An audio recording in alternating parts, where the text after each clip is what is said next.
Hello students, welcome to readmedprep Academy channel.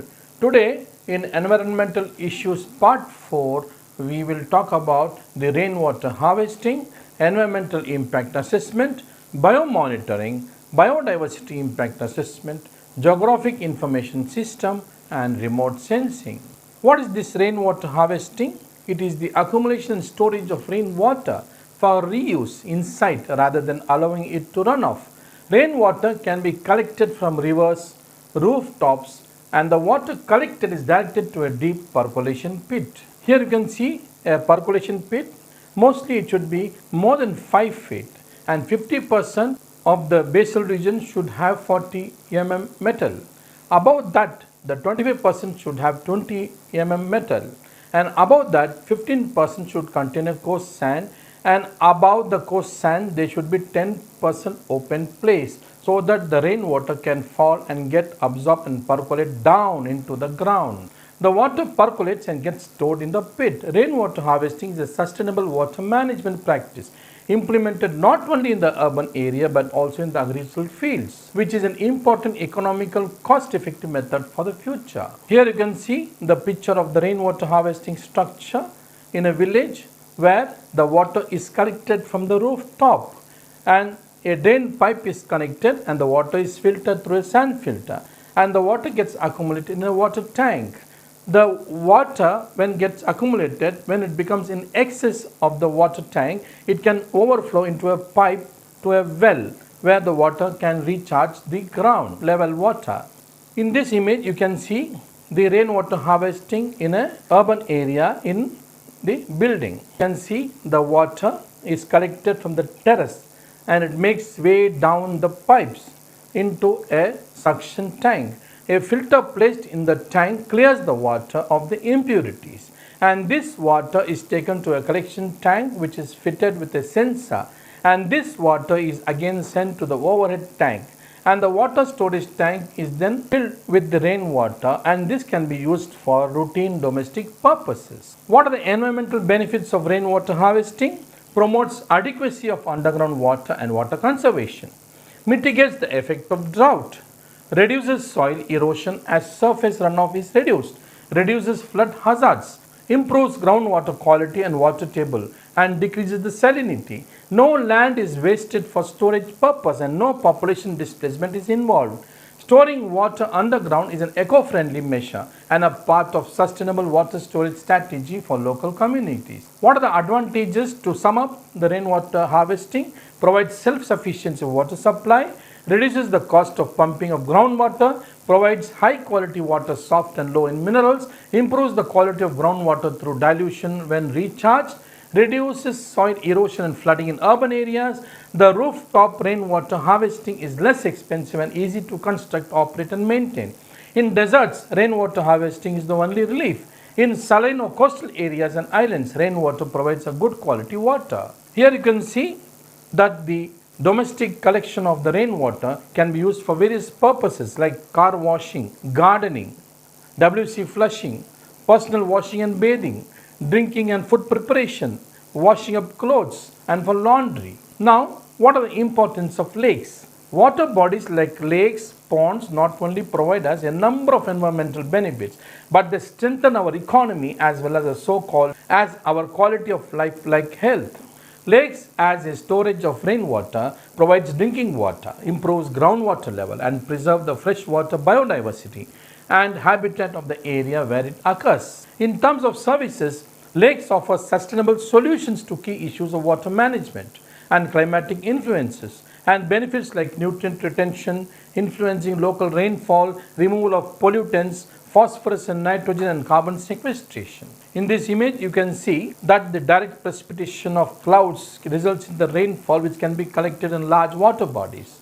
Even runoff from streams, rivers and surface flow of water gets accumulated in the lakes, and this helps in the recharge of the groundwater and also discharge of groundwater when necessary.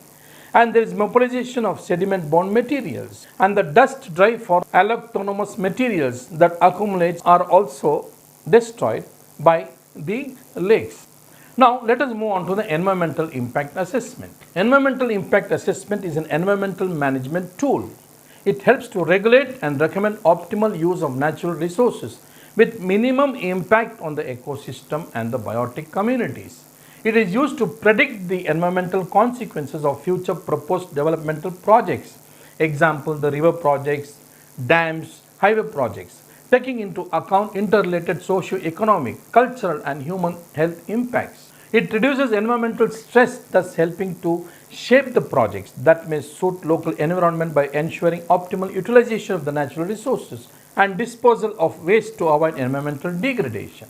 Here in this image, you can see the objectives of the environment impact assessment to promote environment eco-friendly and long-term growth, to predict and evaluate the ecological, economic and social effects of growth-related activities, to render details on the environmental impact, identification of legitimate options and mitigation measures, the benefits of environmental impact assessment to the society, to provide a healthier environment, maintenance of biodiversity, decreased resource usage, reduction in gas emission and environment damage. Here in this image, you can see the environmental impact assessment involves earth sciences like the climate, the air, the water, the soils, the geology, and the life sciences like the terrestrial ecology and the aquatic ecology, and the social sciences like the cultural heritage, humans' behavior, and the landscape. What are the essential components of the environmental impact assessment? Screening to determine whether project requires a full or partial impact assessment study. Scoping to identify which potential impacts are relevant to assess, to identify alternate solutions that avoid, mitigate or compensate adverse impacts on biodiversity, and finally to devise terms of reference for the impact assessment.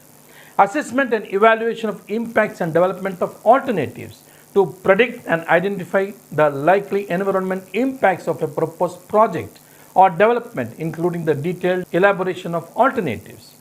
Reporting the environment impact statement or EIA report, including an environmental management plan EMP. Review of the environmental impact statement EIS based on the terms of reference, scoping and public including authority participation.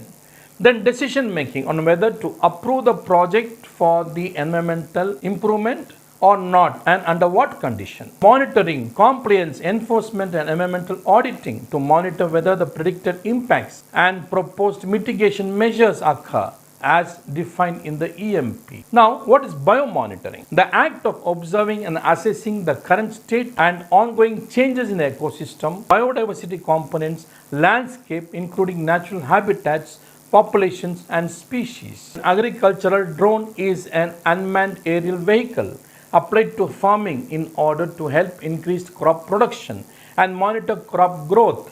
Agricultural drones let farmers see their fields from the sky. This bird's eye view can reveal many issues such as irrigation problems, soil variation and pest and fungal infestations. It is also used for cost-effective safe method of spraying pesticides and fertilizers, which proves very easy and non-harmful. Here you can see the agricultural drone on the agricultural field doing a survey of the growth of the land, the water conditions, etc. What is the importance of biomonitoring? It is useful for demonstrating exposure but is by no means proof of injury or causation. Biomonitoring serves as an important tool in the public health assessments but has limited utility in toxic tort litigation. Once the database of biomonitoring results fills out and the science of epidemiology catches up, biomonitoring may be more useful for proving the causation. Now, what is biodiversity impact assessment? The biodiversity impact assessment can be defined as a decision supporting tool to help biodiversity inclusive of development, planning and implementation. It aims at ensuring development proposals which integrate biodiversity considerations. They are legally compliant and include mechanisms for the conservation of biodiversity resources and provide fair and equitable sharing of the benefits arising from the use of biodiversity. Biodiversity impacts can be assessed by change in the land use and cover, fragmentation and isolation extraction, external inputs such as emissions, effluents and chemicals, introduction of invasive alien or genetically modified species, impact on the endemic and the threatened flora and fauna. Now, let us move on to the Geographic Information System. What is this? It is a computer system for capturing, storing, checking and displaying data related to the position on the Earth's surface. Also to manipulate, analyze, manage and present spatial or geographical data. So this geographical information system involves apps which helps in development of carriers, involves the satellites, involves softwares for producing data, and this data is analyzed and proper maps of the world or the area or the nation can be created. GPS is a satellite navigation system used to determine the ground position of an object. It is a constellation of approximately 30 well-spaced satellites that orbit around the Earth and make it possible for the people with ground receivers to pinpoint their geographic location. Some applications in which GPS is currently being used for around the world include mining, aviation, surveying, agricultural and marine ecosystem. Here you can see in this image, the data source is street data created, a buildings data is created, a vegetation data is created. All these data are impregnated or superimposed to produce a satellite image of the geographical area. What is the importance of GIS? Environmental impact assessment, in disaster management, zoning of landslide hazard, determination of land cover and land use, estimation of flood damage, management of natural resources, soil mapping, wetland mapping, irrigation management and identification of volcanic hazards, vegetation studies and mapping of threatened and endemic species. Here in this image, it is nicely depicted the top benefits of geographical information system. It helps in improved decision making. It causes reduced operational cost, enhanced communication and better way to record geographical data. Now, what is remote sensing? It's a process of detecting and monitoring the physical characteristics of an area by measuring its reflected and emitted radiation at a distance from the targeted area. It's a tool used in the conservation practices by giving exact picture and data on identification of even a single tree to large area of vegetation and wildlife for classification of land use patterns and studies, identification of biodiversity rich or less areas for futuristic works on conservation and maintenance of various species, including commercial crop, medicinal plants and threatened plants. Here in this image, you can see how remote sensing process is done. The sunlight falls on the objects on the surface of the earth, and this sunlight passes through the atmosphere, and the light on the surface of the earth is reflected back, and this light is absorbed by the sensors that is present in the satellites, and these satellites send information to the antenna receivers, and the data is analyzed in a computer. The remote sensing may be active or passive. In passive remote sensing, which we discussed earlier in the slide, where the sunlight is utilized as a source and the information is gathered by the satellite. Whereas in active remote sensing, the satellite itself will have the sensors and they will send the light information to the surface of the earth, where the different features or reflections are collected by the satellite sensors and the information is processed. Here, what are the factors that affect the remote sensing? One is the sunlight, the quality and the quantity of the sunlight, the surface features of the earth like the built up area, the paved road, the bare soil, the grass, the plants, the water bodies, the forest, etc. And the amount of light that is reflected back from these structures. And the atmosphere. The atmosphere plays a very important role. It helps in emission, absorption and scattering of the light. And even the cloud interaction can also have an effect on the remote sensing. What are the specific uses of remote sensing?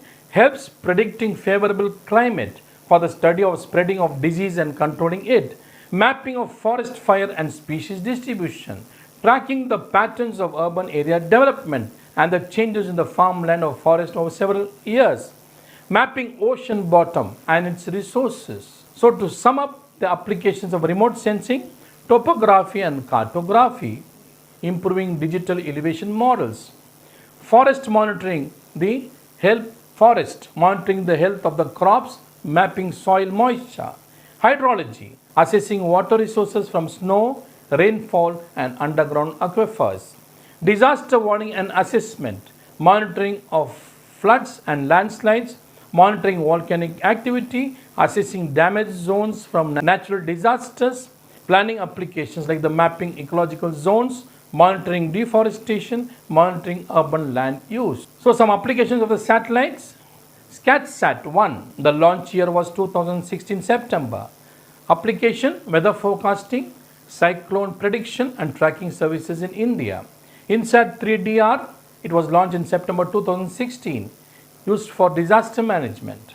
Cartosat-2, January 2018, it was launched.